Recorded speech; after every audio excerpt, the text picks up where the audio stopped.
In 1795, scientist Victor Frankenstein creates a human out of body parts and electricity. However, Victor is horrified by his own creation and wraps it up like a mummy before tossing it into a river. The creature is strong enough to survive and emerges from the river, hungry for revenge. He returns to Victor's home and kills his wife, calling it an eye for an eye. Afterward, the creature travels far north because he's immune to low temperatures. Victor tries to follow him to get his own revenge, but the cold ends up killing him. Although he hates him, the creature decides to give Victor a proper burial at the family cemetery. While he's working, he hears a strange sound and turns around to discover some demons staring at him. They want the creature to come with them, but he fights them instead. After some struggle, the creature is thrown into a mausoleum, where a demon pins him down by his throat. Desperate to defend himself, the creature grabs a grave marker with a strange symbol and stabs the demon, causing it to burst into flames. At that moment, a stone gargoyle turns to look at the grave, opening its eyes to reveal it's alive. Soon a bunch of gargoyles start to move while the creature continues to fight demons. Unfortunately, he can't keep up for long and ends up falling unconscious, so a demon starts kicking his face. The demon won't kill him though, saying they need him alive for someone called Nighy. Suddenly the gargoyles arrive and start killing the demons, making them all burn through the use of holy weapons. One by one all the demons go down in flames until not a single one is left. Then gargoyles Ophir and Keziah take their human form and inspect the creature, concluding he is special because he was able to survive a demon attack. Ophir checks the unfinished grave and with Victor's body he finds his journal. Moments later, the creature wakes up shackled to the floor in a strange room with Ophir and Keziah. At that moment the gargoyle queen Leonore and her guard Gideon come in, and Gideon immediately asks for the creature to be executed. The creature starts fighting against his shackles, so Keziah and Ophir make him stop with their daggers. When they explain the demons wanted the creature, Gideon thinks it's more reason to kill him, but Leonore stops him and looks at the creature's eyes. She can tell he's more human than monster and decides to name him Adam. Then he's finally freed and shown around the cathedral. Leonore explains that Adam was attacked by demons under the command of Dark Prince Nighy, and that the Gargoyle Order was created by the great Archangel Michael. It's their sacred duty to fight against demons and stop them from destroying humanity. Next, Leonore asks Adam to stay with them for the sake of his own safety, but Adam refuses to participate in a war that doesn't concern him. Still wanting to protect Adam, Ophir and Keziah take him to the weapon room. While Adam picks a weapon, the gargoyles explain how it works. Only blessed objects can hurt demons, including holy water and crucifixes. Anything can be made sacramental by marking it with the blessed symbol of the Gargoyle Order. When a demon is killed, its spirit descends to hell, where it remains trapped for all eternity. On the other hand, gargoyles ascend when they die, and only creatures with no souls can kill them. After testing a bunch of different weapons, Adam finds one that suits him and leaves the cathedral. Meanwhile, Leonore orders Gideon to hide Victor's journal in the vault. Afterward, Adam begins wandering around the world and hundreds of years pass, but he never ages. Demons keep on searching for him and attacking him, so he gets a lot of experience fighting them and learning how to kill them quickly. He even learns how to set up traps in anticipation, burning the demons down without having to lift a finger. Eventually he realizes that no matter where he goes, demons always find him, so there's no escape for him. He decides to return to the city and is shocked by how much it's changed, noticing the modern lights everywhere. Determined to find the source of his problems, Adam enters a club and finds a specific man at a table, who he then follows out of the club. In a dark alley, Adam is suddenly attacked by a demon hiding in the shadows, but Adam reacts fast and pins it to a wall, asking it where to find Nighy. At that moment a cop shows up, so Adam uses the demon as a shield. However, the demon quickly frees itself from Adam's hold, breaks his weapon, and then kills the cop all in just a few seconds. Then two more demons appear and Adam takes them down incredibly quickly, thanks to his experience. The first demon is trying to escape, so Adam starts chasing after it, even following it as it climbs up a wall. When Adam makes it to the top of the building, the demon jumps off and runs away. Adam wants to continue chasing it, however a gargoyle suddenly swoops down and takes him away. Meanwhile, in a mysterious lab, scientists Tara and Carl are conducting a special experiment. A dead rat is hooked to a large machine, and when they activate it, the rat starts to spasm, then its heartbeat spikes to the point of cardiac arrest. Soon the machine shuts down because it was pushed to its limits, but Carl is happy that they go a heartbeat for at least a few seconds. All this is being watched by the project's benefactor, who turns out to be Nighy. At that moment the demon that Adam just fought arrives and shares an exaggerated version of the story. Nighy sees through the lies and hits him for it. Outside, a demon watches as the gargoyle carries Adam away to the cathedral. They enter through a window and the gargoyle returns to his human form, revealing to be Ophir. More gargoyles come out of the shadows and shackle Adam by his arms and legs to then lift him into the air, where Gideon places a collar around his neck. Later Adam is strapped in a chair and Leonore comes in to remind him their war must be fought in the shadows. Gideon points out that the human cop died because of Adam's recklessness, and he and Leonore agree it's best to keep Adam locked up. Furious, Adam tells Leonore that she's no better than Nighy, causing her face to become gargoyle-like for a second. Back to Nighy, he orders his demons to bring him Adam alive. The demon horde runs through the streets and makes their way to the cathedral while the gargoyles watch them from their perch. Once the demons are close enough, the gargoyles launch their attack. A vicious battle ensues as the gargoyles begin killing the demons one by one, making them burst into flames without mercy. However, this turns out to be only a distraction. The demon Zuriel is hiding with thousands of beasts on top of high buildings, and soon they move toward the cathedral as well. Soon gargoyles are overpowered and start getting killed as well, showing blue light shining up to heaven as their bodies ascend. Gideon tells Ophir and Keziah to secure Aden, then forms a battle axe with his 3 weapons to fight the demons entering the cathedral. The horde is ruthless with its attack as they storm into the building, but Gideon and 2 other gargoyles are the most valuable warriors and fight with great power, killing demon after demon with masterful skill. Gideon also kicks out a bunch of demons through an open window to divide the horde, jumping after them as he transforms into his gargoyle form. Meanwhile, Ophir and Keziah guard Aden, who insists he should fight too if they want to win.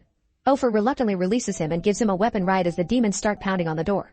Since it'll give away soon, Aden breaks down the door and uses it as a shield as he charges through the horde. Ophir and Keziah are right behind him, killing any demon Aden misses. Sadly, Keziah is struck from behind, and paralyzed in pain she has to watch how Ophir is also hit and killed. As the clock strikes 12 and the bell rings, Gideon stands on top of the cathedral to look at the battlefield. Noticing how his people were massacred, he roars before swooping down, slicing any demon that dares to get in his way.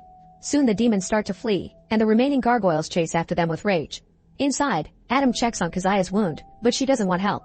She and Ophir loved each other yet couldn't have a relationship because of the Order's rules. However, this won't be the case in heaven. Aden watches Keziah ascend and reunite with Ophir on the other side. Then Aden tries to get information from a demon that was left behind while Leonore tells her guards to help the others. Suddenly a demon bursts through the window and strikes Leonore before kidnapping her, while Aden learns that the whole fight had been a distraction to lure Gideon and the guards away, leaving Leonore unprotected.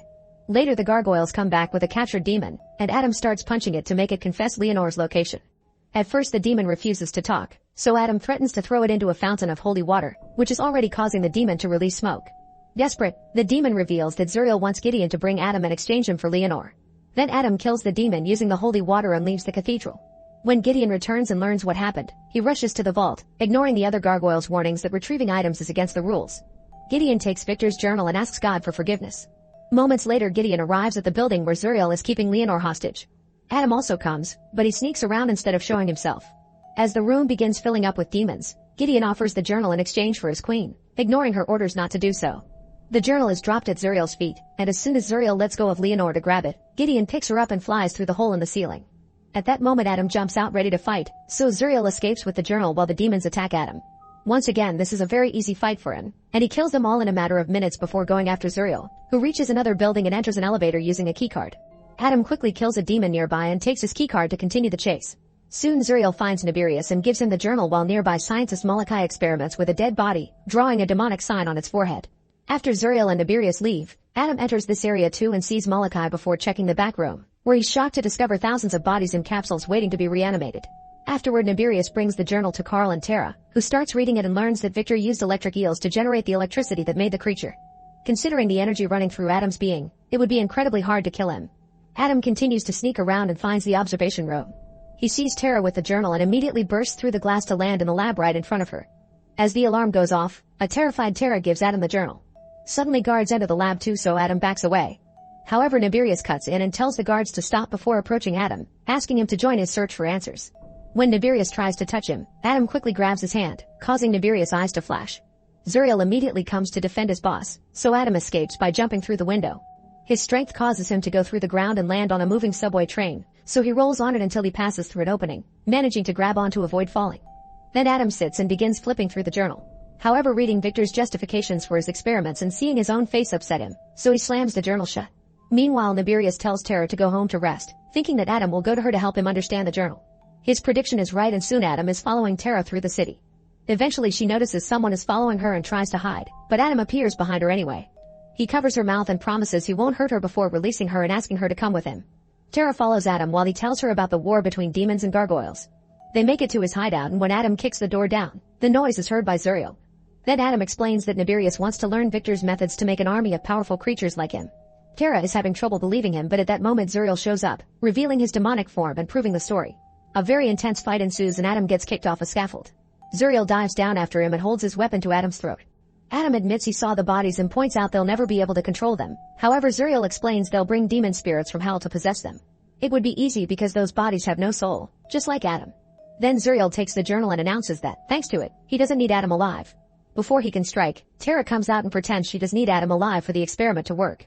While Zuriel is distracted by her explanation, Aden takes out a hidden knife and stabs Zuriel, causing him to burn away.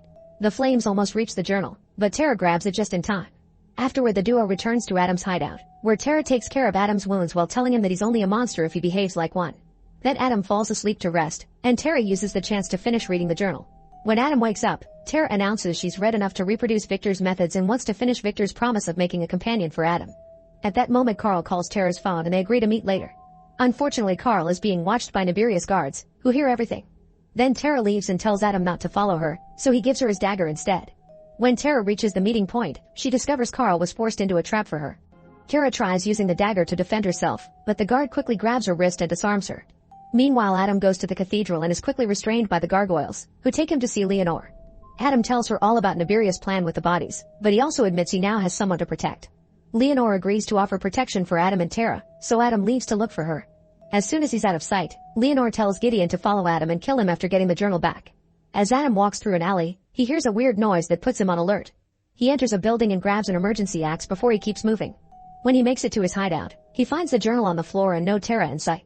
Suddenly he sees something in the mirror only to suddenly be hit by Gideon, knocking him through the wall.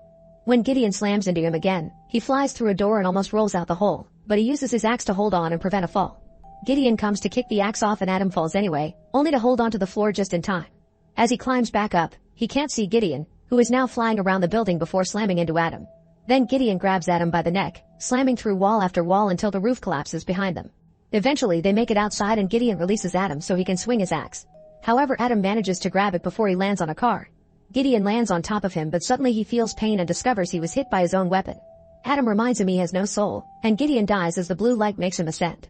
Seeing a light, two gargoyles rush to the spot but they only find Gideon's clothing, which they take to Leonore. At the lab, Tara refuses to help Nibirius, so he kills Carl to make her cooperate. With no other choice, Tara connects Carl to the machine and uses her new knowledge to start reanimating him. Everything she does is copied by Malachi, who starts reanimating his collection of bodies. The percentages on the screen go up slowly, meaning it'll take a while. Meanwhile Adam finds the knife Tara dropped. Furious, he throws the journal into a fire, then he makes his way to the cathedral. He raises his hands in the air for the gargoyles to see and walks away, taunting the gargoyles into following him. Leonore and her warriors immediately go after him, and when a gargoyle attacks, Adam punches it down to make it crash into a car. At Leonore's command, more gargoyles start flying after Adam, so he begins running toward Nibirius' lab. When a gargoyle gets close enough to attack, Adam grabs onto it and they crash through the gate. Their presence is soon detected by security and a horde of demons come out to fight. Adam begins burning them down one by one as Leonore realizes he brought them here on purpose. When a guards try to reach Adam, a gargoyle dives in and pulls him into the air to kill him. Then the other gargoyles join the fight, killing demons without mercy as they transform the battle into pure carnage. While Leonore sees Malachi run from a hidden entrance, Adam makes his way into the lab and finds Nibirius, who reveals his demon form. While Nibirius is distracted, Tara tries to shut down the machine, but her access is denied. Noticing this, Nibirius grabs her by the back of her neck and throws her towards the machine, which is shooting electricity. Adam immediately catches her and his body hits the machine in the process, which gets him electrocuted. After agonizing for a few seconds, Adam drops Tara and falls to the floor. Meanwhile, Leonore and a few gargoyles get inside Malachi's lab, where they find all the bodies on the screen showing that the reanimation process is 40% complete. At the same time, Nibirius grabs Adam and tells him he knows he wants a soul, so he draws a demonic symbol on Adam's forehead and starts summoning the spirits from hell. In the hidden lab, the computer shows 92% as the demon spirits start making their way to the bodies, which begin screaming. Leonore orders her warriors to destroy it all, so they start dismantling the structure and wrecking the bodies. One of the spirits manages to reach a body at 100% and the screaming is replaced by a demon, however Leonore kills it in seconds. A demon spirit dodges all the bodies and continues to fly upwards until it makes it to Adam, causing him to scream as it wraps itself around him. Nibirius drops Adam and welcomes him to the demon life, however Adam looks up and wipes off the symbol on his forehead, unaffected by the possession. This means Adam does have a soul. Then Adam picks up a sharp object and makes some cuts to draw the blessed gargoyle mark on Nibirius' chest, causing him to explode into flames. This explosion also starts bringing down the entire building, and the gargoyles fly away while Adam reaches for Tara right before she falls. The flaming fireball that is Nibirius' spirit comes down too, and Leonore charges straight at it. Outside, the gargoyles watch as the entire building sinks into the ground. One of them flies towards it and watches the fireball traveling towards hell. At that moment Leonore flies out, carrying both Adam and Tara while her warriors follow her. Once they return to the cathedral, Leonore tells Adam he's found his higher purpose. Afterward Adam decides he'll fight for humanity after all, and takes his father's name, Frankenstein. Make sure to subscribe and turn on notifications so you can watch more videos like this. Thanks for watching.